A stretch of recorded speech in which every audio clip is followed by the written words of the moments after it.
Okay, so other folks might join the call in a little bit, but we'll get started just to keep our time this morning.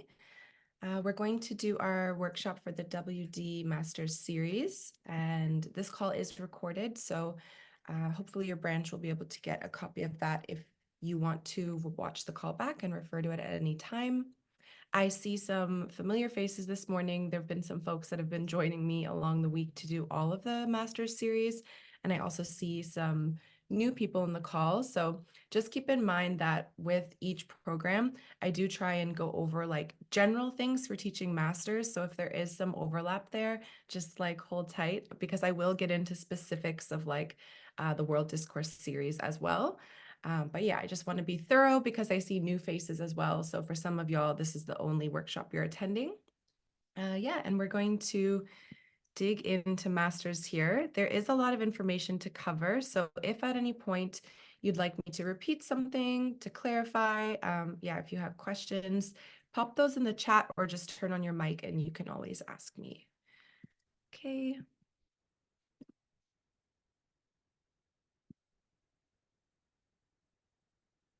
All right, so we're doing our world-class discourse series for masters. This is a program that we're offering this summer that is comprised of a bunch of different classes. And the first thing I did is I just wanted to pull the objectives that can be found in the segment guides. I'm not going to be like reading through the segment guides with y'all just because I know you can do it on your own time. But I will try and keep the most important and relevant information here to kind of go over as a group. So the whole track here of WD is based on the premise of exploring societies, global societies, and their virtues and ethics overall. And so that takes the form of a bunch of different courses at the 100 and 200 level that we'll talk about. So concepts such as philosophy, psychology, morality, there's going to be concepts as well on like the economy, on history, so kind of like broad discourse topics. The class is pretty aptly named then. We want students to be able to analyze a topic from all different perspectives. And so we emphasize critical thinking in this set of modules. And then there's a strong focus on research when it comes to the class projects that are provided in the STB. And we want students to be able to, yeah, kind of analyze how things repeat themselves through history, what happens in different societies, are these issues the same or different in different cultures, and pretty much get a knowledge of these theories through reading a lot of nonfiction. The course is largely based on nonfiction literature.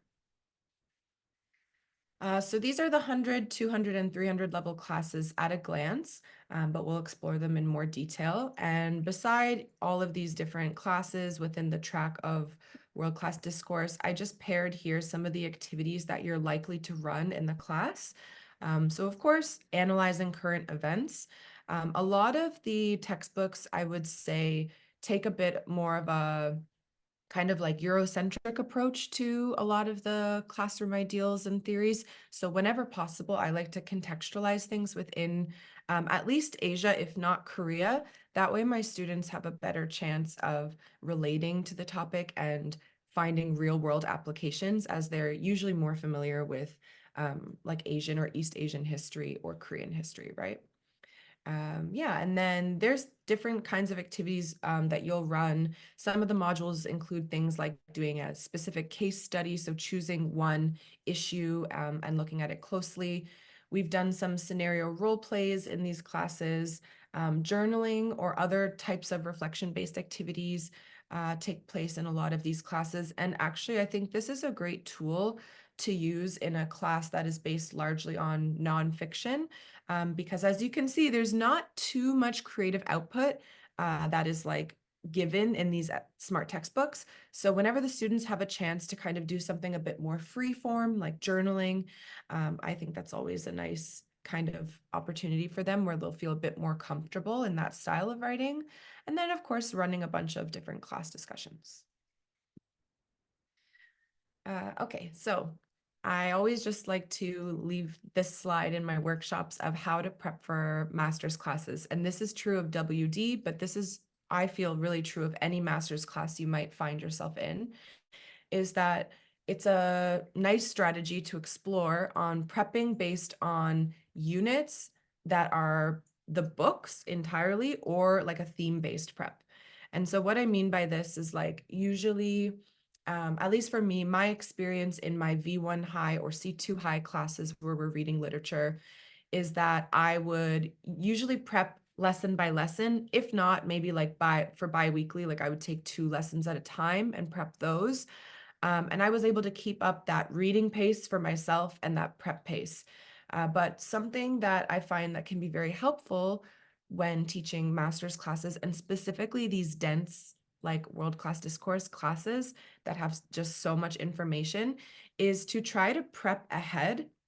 And so you can do that by trying to read the entire book as soon as possible and to pull out all the key ideas and concepts that you know you want to go over the course of like the 4 to 5 weeks, however long you're reading the book.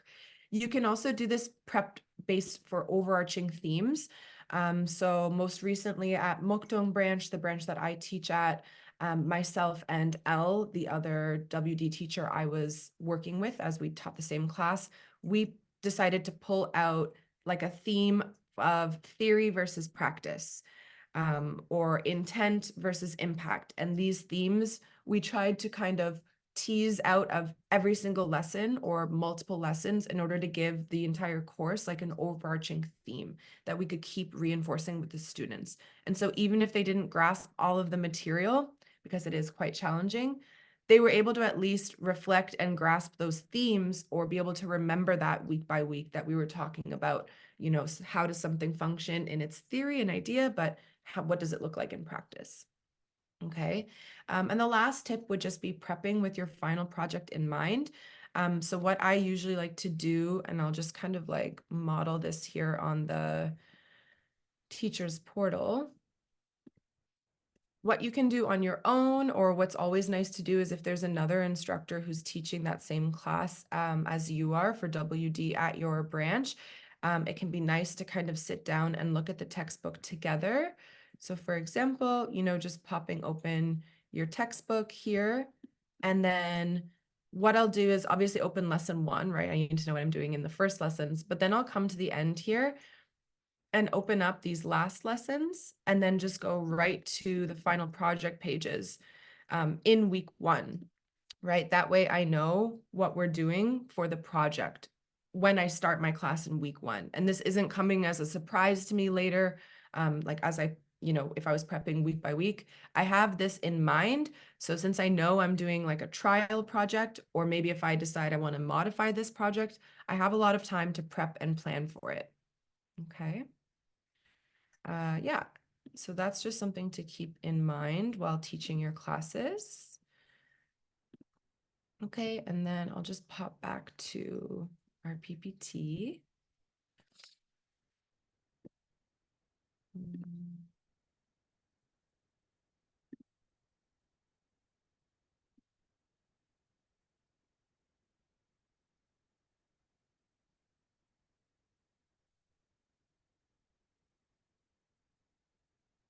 Okay.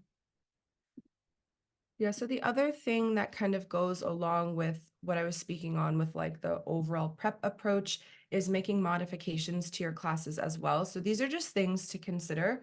I think the really nice thing of being a Cheongnam teacher in general, and especially for these master's classes, is that the ESL content team has gone ahead and prepped everything out for us, right? There's segment guides, we have all the smart textbook with all the materials we need. And aside from things like media cards, pretty much everything's there for us. So of course you can run your classes as is, but over my years as a master's instructor, these have been some of the kind of helpful strategies and tips for modifications that we've used at my branch. The first one being a Google Drive to run your classes with. So is there anyone, I know there are Mokdong teachers in the call, so obviously for y'all, we're using Google Drive, but any teachers at any other branches who currently use like Google Drive to teach any of their high level classes?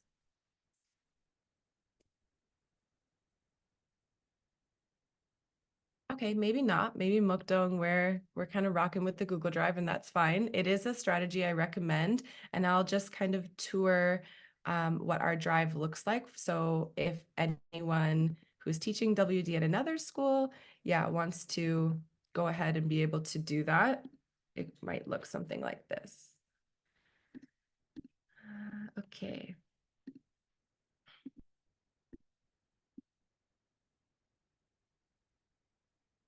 Is that sharing? Yeah, okay, cool. So at Mokdong, we just have like a large folder with all of the current master's classes that we're teaching. And so for myself and Elle, we're teaching this WD 201 track right now. And so this is what our drive looks like. We have folders for things like final project. We have our personal class folders that we share with our specific groups of students.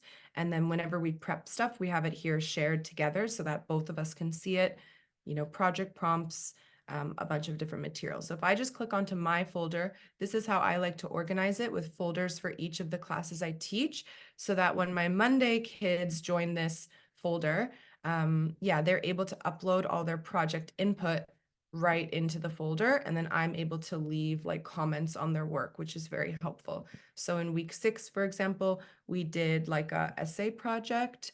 And so as my students were writing their essays in the drive, what I was able to do was just like select something they had written and then leave a comment where I could like give some kind of feedback for the students to review. And it was really nice because I could help keep my students on track, both during the 3 hours that I had them in class, but also as they were preparing and doing their review and preview work for the class and all of their homework. This was a way for us to keep in touch. So I know some teachers also use Google Classroom. That can be a strategy for you to explore. Yeah, but I think the drive can be a helpful tool when trying to organize these high-level classes. Okay. Sorry, I might be giving you all motion sickness. I'm like jumping all around here with the screen mirroring. Okay. Another thing to note is like lesson prepping based on your students' needs. Okay, so I kind of want to get a bit of personal teacher experience here. So maybe Tara, what's it been like for you based off of what's available in the SMART textbook and what your students actually need from the WD 101 class? What's that experience been like with modifying the classroom material? I think I've definitely had to modify between my 4 and 7 p.m. because just the level of who's been in masters like first and who's been like 3 terms in masters already. Like it was kind of tough. A lot of my 4 p.m. were pretty new or maybe second year, and a lot of my 7 p.m. were like third year. And so I felt like I had to really prep based on like the students' levels, which was kind of hard because there's a little bit of extra prep. But I think once you can gauge like after week 4 what they're capable of, then it becomes a little bit easier to prep. But then I think like as you and I talked a lot, I think my 4 p.m. and 7 p.m. almost became like the same prep towards the end because you were like encouraging me to challenge my 4 p.m. a bit more. So I think that part was tough, but definitely the textbook was helpful for like class structure. But I did find that like if I wanted the kids to be actually like interested and engaged, I had to do a lot of like outside extra prep besides just the textbook to make sure that they were like, I don't know, like caring. It was hard to get them to Sure. care just based off of the student textbook, but I definitely still opened it and used it a lot. It was good for like again like structure or like prompting specific like closer readings of the books. But yeah, a lot of extra prep just to make sure that they were having fun still and that I was having Right. fun still because the textbook can be a little dry. Right. And I think you raise a really nice point there of wanting both yourself and your learners to enjoy the class. Although master's is highly academic, we want to ensure that the students enjoy coming to Cheongdam, right? That we don't want it to be like a drag and a ton of pressure on them where they feel like they can't keep up with the classroom topics. And as we start to preview the classes, you will see that the topics are very advanced. So I think Tara raises a good point there of the distinction between teaching like a 4 and a 7 p.m. class, or learners that have been in masters a little bit longer versus when it's their first term in masters. And I know like for Michaela, you teach masters on like 2 different nights at the same time, but what's it like, even though they're at the same time frame, same level, do you find there's any differences between like a Monday and Tuesday? What's been your experience? Um, for me, my Monday 7 p.m. class is a small class for just 3 boys. They are older boys and they've had me before. So with them, it was more laid back. They didn't need a lot of coaching to have discussions. They were very independent with it too. Like I would be like, okay, I asked the questions. Now, is there any question you want to know about? Is there anything you're curious? How can we challenge what we just discussed? And they'd run a mile a minute with it. Then my Tuesday class was the larger class. And a lot of them had just come from IBT. So it was their first time in a master's class. And with them, they love to talk and have discussions, but for them, discussions meant random little tidbits about this and that. And I'm glad they wanted to like talk about their personal life based on one other student's answer. But for like your larger, more chatty classes, I found you actually gave me the tip about doing a literature circle where you break them into smaller groups where they could talk their to their heart's content, but it's more manageable to hear everyone's ideas because not like 15 people aren't listening to one person's idea and then all of them want to speak on it. There's not enough time. So putting them into groups of 3 or 4 and then having them set guidelines like everyone must ask a question, everyone must respond to everyone's question, and you must be respectful and not interrupt. It allowed all of them to pose their ideas, whether it was a homework question, a general question about the book, or they wanted to compare the books we had already read. I let Nice. them kind of have free approach on the circle as long as they were on topic about class.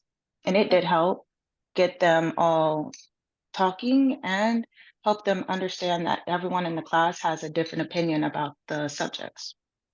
That's excellent. And I think I appreciate you bringing up that like that didactic approach of like the students always having to bounce it off the teacher, especially in large groups, might not be what your students need in that moment, right? They might need smaller groups to run things like literature circles.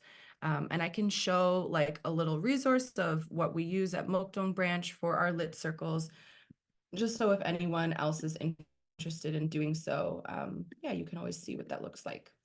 I mean, the PPT I have here for the lit circles is pretty straightforward, I would say, but I'll just show it anyways as like a example, since we are talking about modifications and other resources. Yeah, so I mean, it's super simple what I have here. I go over like why I like to run the lit circles in classes in order to emphasize 21st century skills of being a good listener, being an active leader, being social, right? How to collaborate and interpret information together. And then I just have a slide here about like how to work in their small groups and some different items. Like this is what I wanted them discussing at the time. And I also encourage students to take notes as they discuss, because once we get back to the whole like classwork, maybe I'll call on each group and have them share one idea that they chatted about. But these are some examples of ways that you can modify what's already in the SMART textbook to suit your learners' needs, okay? And so for Michaela and her group of 3 boys on Monday night, the lit circles, they don't need to function, right? You're already in a mini lit circle effectively. But on a Tuesday night with 15 students, this was a helpful resource. Yeah, so I think just modifying to your students' needs. And what goes along with that is also having a realistic approach to homework completion.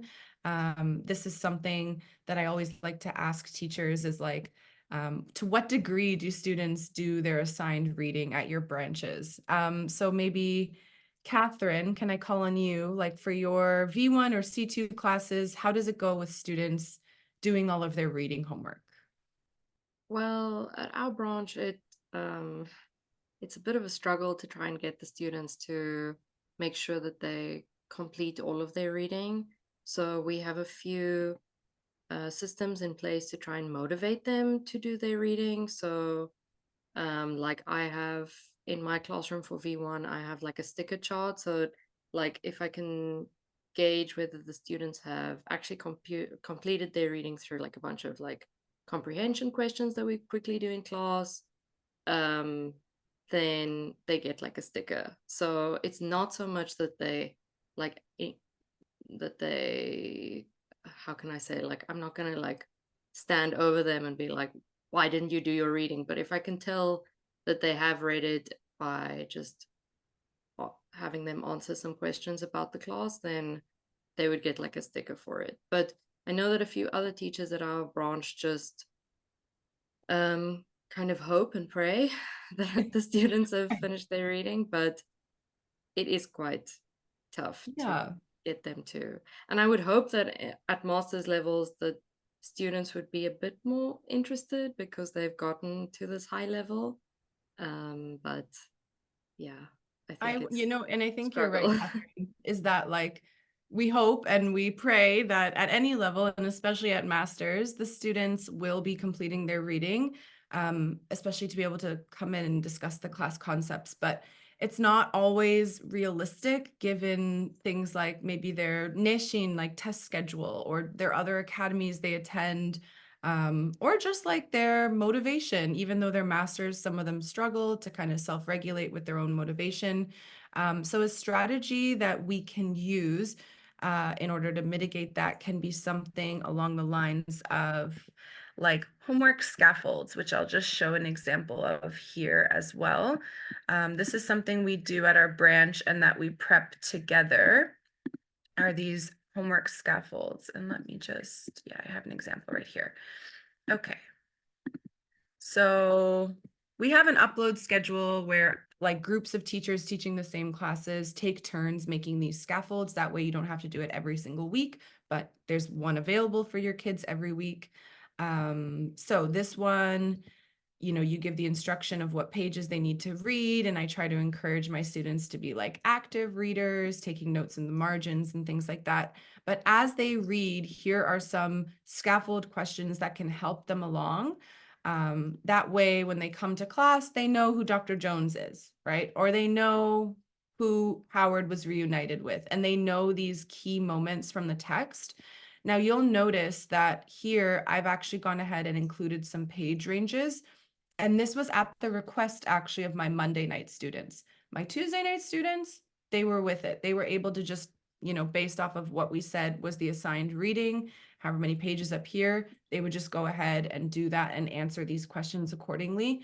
But for Monday night kids, they wanted some extra assistance. And once I started putting some general page ranges, they were at least able to do the bare minimum of like skimming these portions of the book and finding these answers. And then that way they could come to class and at least discuss some degree of what happened in the novel. And it also was a nice strategy because it kind of felt like there was no excuse for them not to read at all, right? They should have at least skimmed these pages. So this is something you can consider incorporating as a master's teacher. Okay, is something like these homework scaffolds.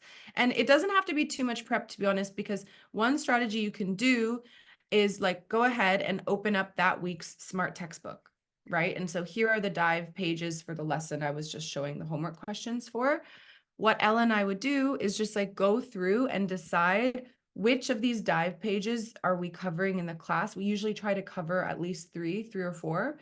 And we would go on those pages and be like, okay, oh, this is an important moment, how Howard reacts to killing the dog. Okay, so when you're prepping the questions, then you can just go ahead and take that question from the smart textbook and put it into, the homework scaffold. And I paired it with an additional question that gives more context.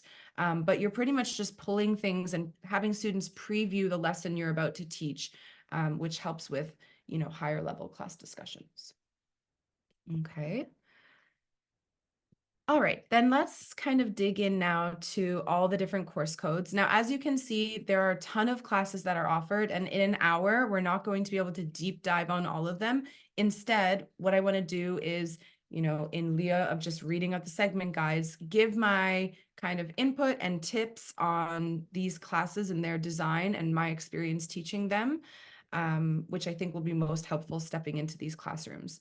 Okay, so the first WD class that's offered is called Productivity and Motivation. It's 101, okay? So the course always follows like the course name, WD, the level, which is 100, and then the class order, which is the first class. So in this class, Productivity and Motivation, the main objective is for students to explore their habits around their productivity, organization, to kind of like self-reflect and determine where they are as learners, what kind of style they have. I know there's work around like things like MBTI and their personality types and how that relates to their productivity. And ultimately, we want to teach them skills and provide opportunities in the classroom to do some goal setting and long-term planning for their like academic careers. Now, although the class is largely based on academic goals, I think that there's a lot of opportunity to talk about really any goals, personal goals, it could be family goals, something you want to achieve within any type of relationship. So feel free to keep the topical discussion like, closely related, but to kind of veer off too on whatever the students are most interested in. So there are 3 pieces of literature that you'll read, each spanning a month. Okay, and you'll see that the project output are standalone individual projects every single week. But one modification that you can do at the master's level is, for example, if you went ahead and looked at this productivity app design and you really liked this project, you could go ahead and flesh that out to make it a longer output and run it over the course of 2 weeks. Maybe when you were looking at your textbook, this lifestyle routine felt a bit redundant. Maybe you already touched on it on some of these other projects. So you are able to kind of go through and expand or extend projects based off of what you find interesting and what you think the students will as well.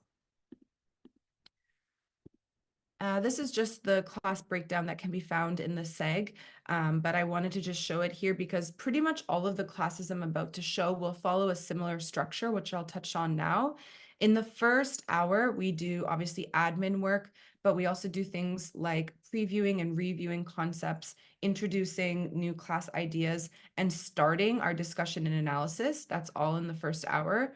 The second hour is pretty much exclusively discussion and analysis of the text. And in this course, WD-10D, there's also a journal component. So students will do their in-class journaling. And then in the last hour, it's project output. So that 3-hour, like 1 hour each breakdown is going to be pretty consistent across most of these WD classes. Okay, and for WD 101, maybe I can ask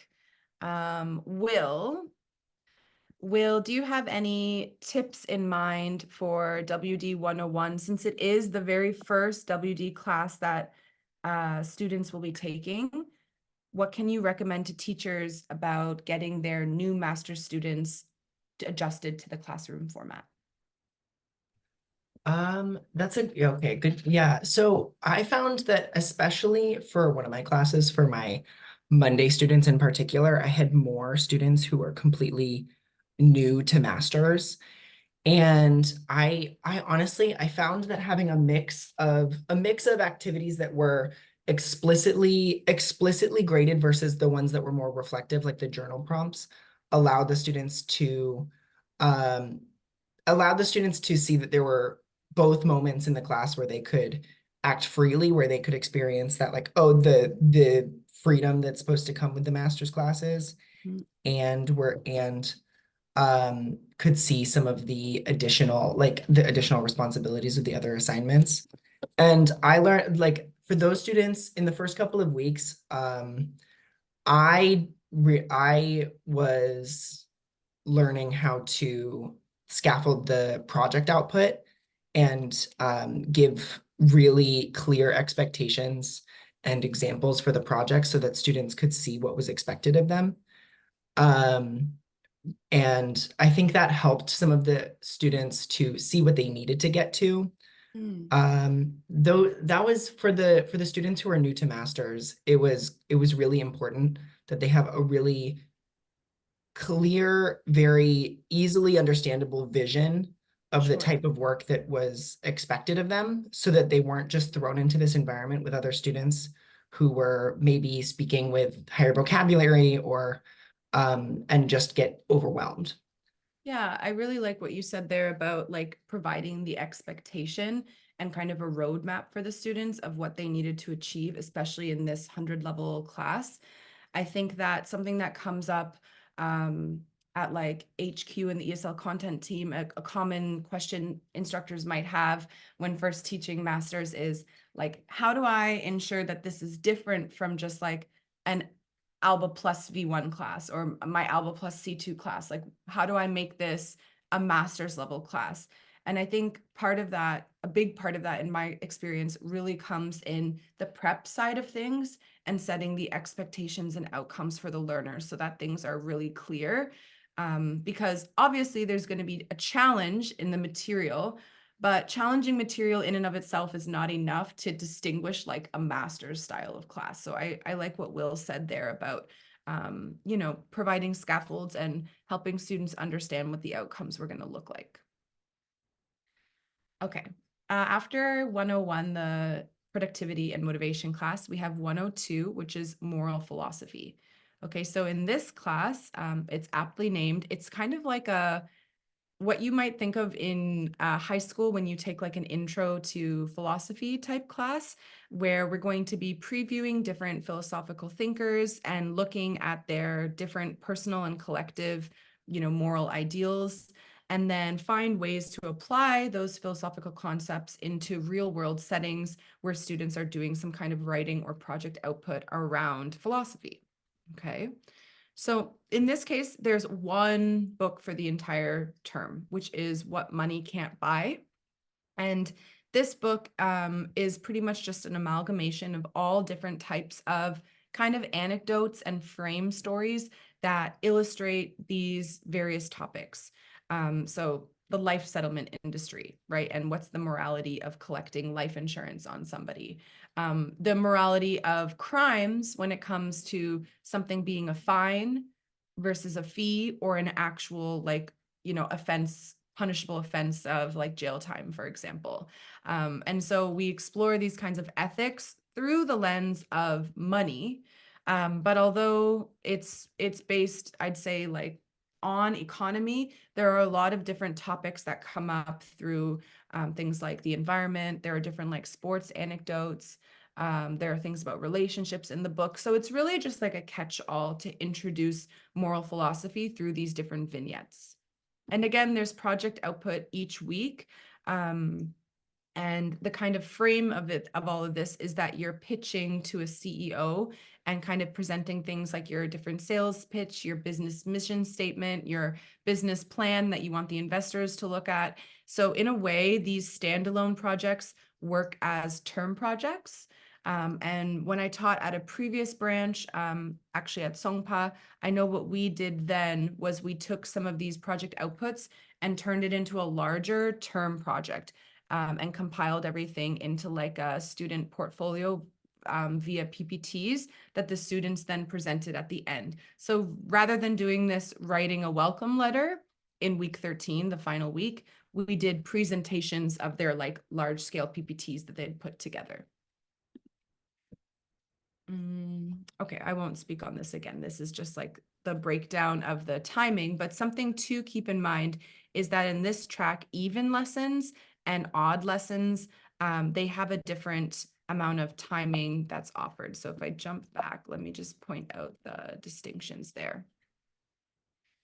Okay, so in even weeks, there's collaborative project and then the presentations that occur. So that means that the project time starts at the midpoint of the second hour. So at around the 5:30 or 8:30 mark.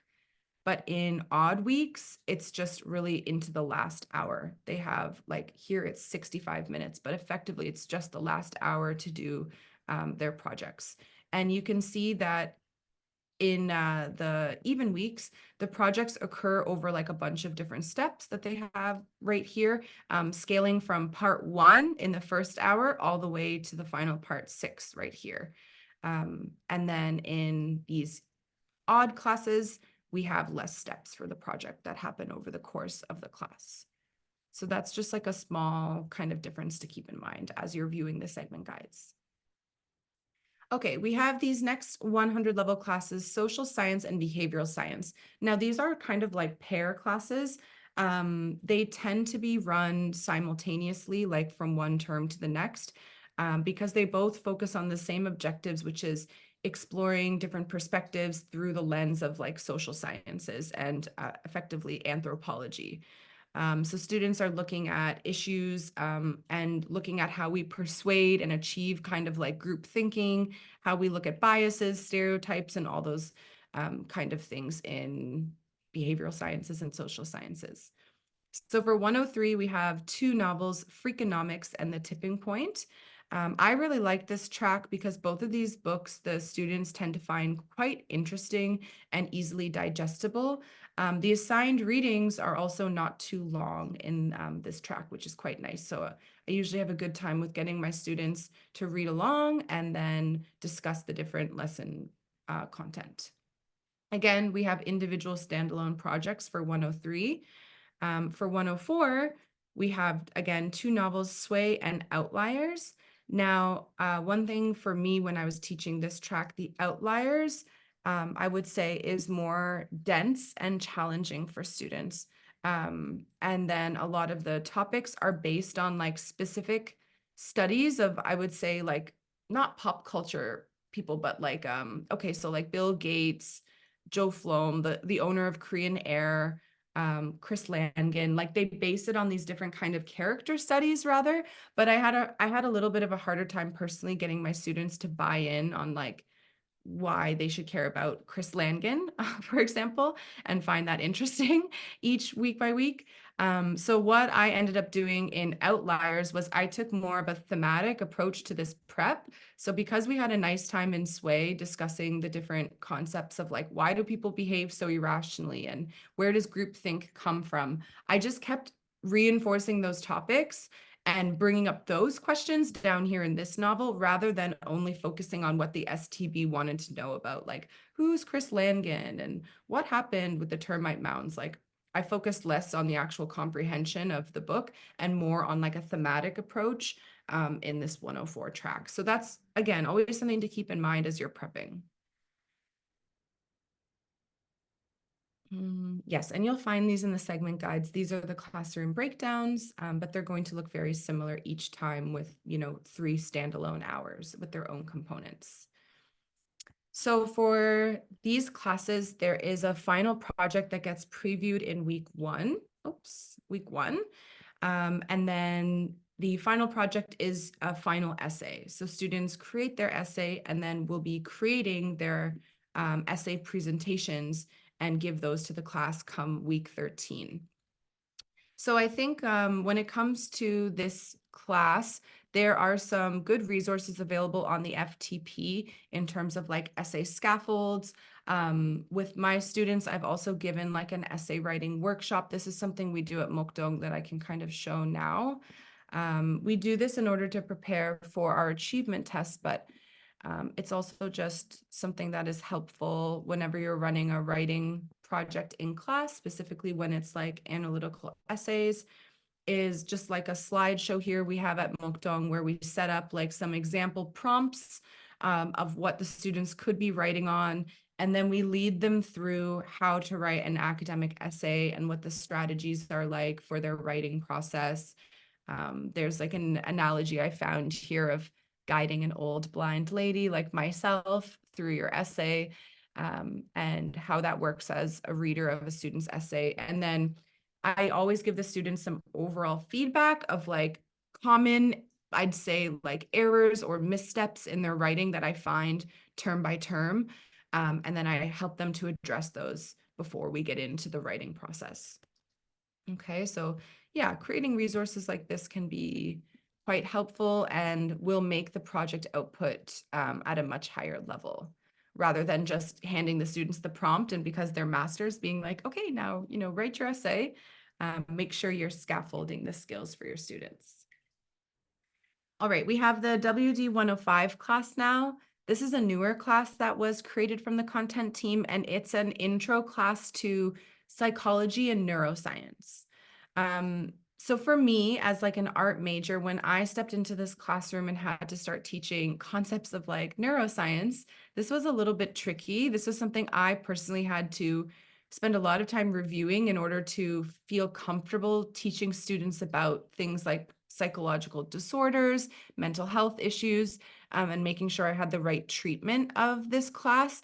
It is the last 100 level class. So ideally students would have gone from 101 all the way through 104, and this will be their last 100 level class in WD. And so the content is more challenging. And so if you are planning or scheduling this class at your branch, if there are like, teachers communicating with their team managers or faculty managers, I recommend that even though this is a 100 level class, it should be taught with a more like mature group of learners, both in terms of how long they've been in masters and ideally in terms of their age, just because there are mature themes that start to come up in this course. And we dive right into it, okay? We dive in with Edgar Allan Poe's The Telltale Heart, where we have like a body under the floor with a beating heart, and we've got the yellow wallpaper with more bodies in the wall. And, like for me, these were texts I read during my AP classes in high school. Like just to be honest, this is like what I did at that AP level.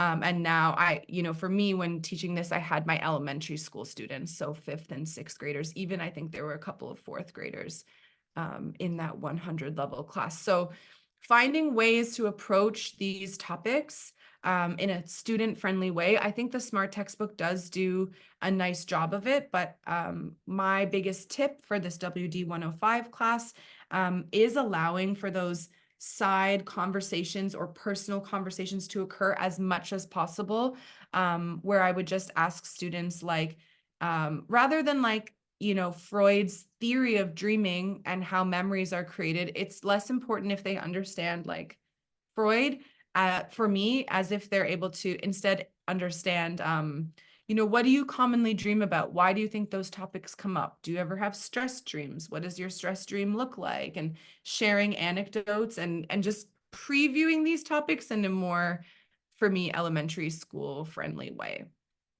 Okay. The books for this class, though, are lovely. This one, The Man Who Mistook His Wife for a Hat, is very interesting. It's written by a psychologist and doctor who goes through different chapters on his different patients over the year, and there are different types of like neuropathy. And then Flowers for Algernon, one of my favorite books. Very, very lovely. A super interesting style, literary style of writing. And you know what? The kids did love this one. So they've just got to get through the grim and the bleak bodies in the wall before they can get down here to Flowers for Algernon. So this is an example of, one of the projects. I did like a social media awareness campaign on a different neurodivergence or disorder that the students wanted to explore. So one of the students in my class actually has dyslexia and made this kind of like Instagram post of what it would look like, and then made some like keystone slides for introducing what dyslexia is and the misconceptions. That's a big part of what we did in this class, is like exploring misconceptions around these different issues. All right, so that is all of the 100 level classes that you might be teaching. We now come to the 200 level. Okay, so for 200 level, again, I want to kind of emphasize for any teachers who might be in the call, or if you want to communicate this at your own branches with your faculty managers or team leads, is that the 200 level classes are very advanced, and the objective says it all. It's based on a Harvard professor, Michael Sandel's moral philosophy course, right? So we read his book in the class. They provide YouTube links to some of his lectures. And then the other novel we read is Kurt Vonnegut's Mother Night, which is a book full of extremely mature themes, vocabulary, explicit language, etc. So this 200 level course, if you are teaching it, again, I want to emphasize that there are mature themes. And so we want to handle those in the most sensitive way as possible, and schedule our students and these types of 200 level classes accordingly. Yes, so justice is like really similar to Freakonomics or What Money Can't Buy or Sway. It's a similar type of novel in which Michael Sandel, this professor, explores different moral philosophies, John Rawls, Immanuel Kant, this kinds of things, but through a bunch of different vignettes. So when he introduces Aristotle's virtue ethics, he does go through that philosophy, but then he illustrates it through real world examples. So in that way, I think the text is pretty approachable. And then Mother Night, if there are any Vonnegut fans in the call, you'll know that this is like a bunch of satire, a satirical approach to World War II, Nazi Germany. We have a bunch of different characters who are all spies for all different countries, spying on each other. There are 3 different morals of this story that we explore through the lens of moral philosophy. The first moral is you are what you pretend to be. The second moral, make love while you can, it's good for you. And the last moral is when you're dead, you're dead. So these are the themes that we explore in Mother Night. Yeah, and some of my students, we just finished this book actually, and so we did a mini book review, and I asked them on a scale of 1 to 5, 1 being your least favorite book you've read and 5 being your favorite, where were you at? And most students gave this book in my class somewhere around a 2 to a 3. But I had several students who gave it like they were giving me 10s. And I was like, no, it's out of 5. And they're like, no, this is my favorite book I've ever read. So a lot of the students really enjoyed the dark comedy and satire aspect of it. But again, that takes a high level of fluency to pick up on those aspects and to really appreciate and enjoy it. So one of my students, Yunso, said something really apt. She said, I think I need to read this again in 3 years later, and then I'll probably like it. And so again, mature themes, mature content. And so when planning for this class, always keep that in mind of how to make it most approachable for students. I'll skip the seg here, that's fine. Okay, so at this 200 level modules, WD, a lot of the classes are centered around discussion. And because all different types of topics get brought up, it's important that we handle them with tact, right? And it's also important that we encourage students to build on each other's ideas and explore their own personal philosophies. So because we're talking about moral dilemmas so often in the class, we want to try and personalize this as much as possible. That way students will better be able to understand and conceptualize the themes. Okay, 202. This is a class that has just been redeveloped. I think it should be launching in the summer. If not, it will be launching in the fall. This class is called Mortality and the Meaning of Life. So there's the use of fiction and nonfiction books. So The 5 People You Meet in Heaven by Mitch Albom is the first one, which is a piece of fiction. Maybe you're familiar with Mitch Albom from your own reading. When Breath Becomes Air is nonfiction based on the life of a Harvard and Yale neurosurgeon who develops cancer and writes his novel as he's dying from cancer. So his experience with mortality. And then this book, this has actually been replaced. So I've actually been working on this class. I've been redeveloping it. And so the last book has now been replaced with Into the Wild. So What Made Maddie Run kind of received a bit of, what should I say? It was in need of a refresh. The first 2 books I think worked quite well, but we replaced What Made Maddie Run with Into the Wild. And so that is just finishing up its development. So if it doesn't launch in summer, it will be launching in fall. And so if you're teaching this class, I mean, again, I don't mean to be a broken record, but I just want to reiterate, there are mature themes. I mean, the class is called Mortality, right? And the Meaning of Life. So although we want to personalize things, while I've been writing this SMART textbook, I've done my best to avoid anything that's too morbid or that like personalizes things too much by asking students about their own experience with death to too much of a degree, because we don't want to upset anybody, right? Okay, and so that's in redevelopment. But what is going to be available? Okay, yes, there's a warning here about the sensitive content, but that's fine. I feel like I've touched on that now. What I will show here is WD 203, because I know this will be taught next term for summer. This class is called Hardcore History. And so they're looking at ancient history and how it impacts modern civilizations. So we bring up a bunch of different topics, like Alexander the Great versus Hitler. This is the first debate on who was better and who was worse and why. We talk about the Bronze Age, medieval empires, the Roman Empire, how Rome fell. We look at like the Spanish influenza. We start looking at like weapons of mass destruction and the development of nuclear arms. So a lot of advanced topics that come up in WD 203 as well. The other thing I'll note is like a lot of, again, like Eurocentric concepts, European history that's being emphasized. But when I last taught this class, and I know at Mokdong we'll be teaching this one next semester, so just as a heads up, when I last taught this, I did my best to, again, modify and bring in Korean history whenever I could, or at the very least, some kind of East Asian history. Because the students at school, in middle school, they haven't learned about Rome, right? Like they're not learning about the Cold War. This is through like, again, a Eurocentric lens. So although I think it's, interesting and fun to introduce these topics, and there's a lot that can be learned, the students are able to relate much better when we can contextualize some of these topics, like, evaluating war criminals, or like the impact and toughness of a generation and what makes people tough. You can talk about the Korean War, right, and achieve the very same topical discussion. And so frame things that way. That's something that I did. We read here, The End is Always Near. That's the book that we read for the whole term. And then along with that book, we also listen to podcasts in the class. So the podcast episodes are Dan Carlin's Hardcore History series, and he has a companion book. That's the one we're reading.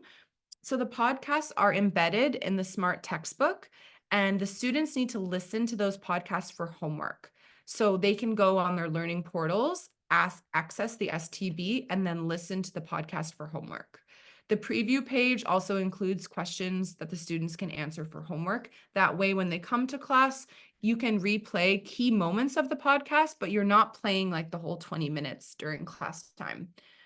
You're just discussing like the core ideas and what students thought of that week's episode. And then there are multi-week projects that occur, as well as a final project, which I can show an example of. The final project. I have so many tabs open. That's an essay. Here, let me. Yes. Okay. So for the final project of this class, what I developed was a historical podcast. So students were going to create their own podcasts where they choose a specific issue that we touched on in the class, something like racism, nuclear warfare, immigration, or a topic of their choice, and then develop a podcast that introduces the topic and then presents their rationale, like their personal view on the topic, and then starts to provide historical context. So where does this issue come from? What are some major, events that have impacted the development of the issue, as well as cultural context. So I wanted students to ground this in their own culture. That's all the choice that they all took anyways, was talking about this issue in Korean culture. And I also tried to take an intersectional approach. This is something I taught at the 200 level, was intersectionality. So based on your race, class, age, ableism, your gender, ability, all of that, how would this issue impact you? And what can we learn, right? What's the moral of the story? So students produced these podcasts over 3 weeks. They recorded and edited this using a project app. And in addition to the podcast, I had them submit bibliographies. So they had to do research for the podcast. I didn't teach them MLA formatting or anything too fancy. I tried, but we didn't get there in my class. So instead, they just gave me like the article title, the author, when it was published, and link to the resource that they found. Yes. So that's for hardcore history. And the last class that I'll just touch on here very quickly, I don't want to keep y'all over time, it's the 300 level. And personally, I've never taught this class. We haven't offered it at Mokdong or any of the other branches that I've taught. And it is because it's designed for middle school, if not high school learners. which we typically don't see a large student body of those learners anymore. This class is exploring the cosmos and our future in the universe. Okay, so understanding how science, space, math, all help us solve problems in today's world and are kind of like inspiration for where we find meaning, both theoretically and practically. So we read 21 lessons for the 21st century in this book, Cosmos, and then explore different kind of like intergalactic, human developments through missioning to Mars, nationalism and immigration. Will we have life on Mars? Post-truth society and postmodernism, how secularism is impacting our society, terrorism, how to meditate. There's a lot of really high level cognitive topics here. And so I think for that reason, we've not offered this class in a while. But if you do get scheduled for 301, I invite you to send me an email because this is a class I have been interested in teaching and hearing experiences from teachers who have done that track. So just have my email in your back pocket because if you are a teacher out there in this call or listening to this call later on, if you do teach WD 301, I'd love to hear your experience. Okay, so my email is there. And the last thing we're going to do is take any questions after I've just, spilled a bunch of information and then take our survey. Okay, so is there any questions at this time? All right, y'all. That was a lot. There are a lot of WD classes. I hope you have a good time in the summer term as you start to teach them. The link to the survey is in the chat now. Once you complete the survey, you're all good. You can enjoy the rest of your day and leave the call. And if you have any questions that come up moving forward, because I know this was just like 1 hour of me just talking the whole way along and telling a bunch of information, if questions do come up later, just email me.